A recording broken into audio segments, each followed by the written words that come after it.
Once I experienced the material and the breadth of possibilities, I never looked back. Really is very much like magic. I think glass is the closest thing that I've seen that's really, it's magical.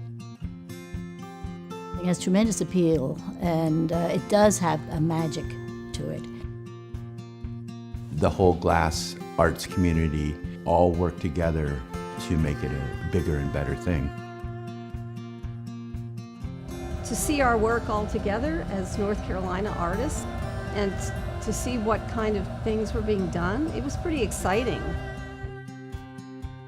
The big thing to remember, especially about the Carolina glass community, is that we're very much pioneers. I found that I just sort of stumbled into the so-called studio glass movement. My only plan was just make the next piece better than the last one. For me, once I landed here, I knew that this was home.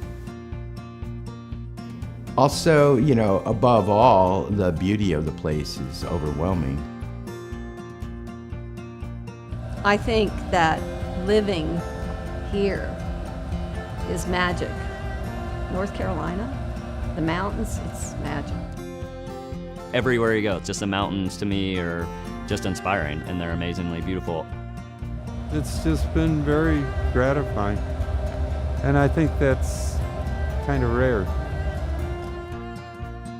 The possibilities are so endless with it that I feel like if I lived 5 lifetimes, I wouldn't be able to explore everything you could do with it.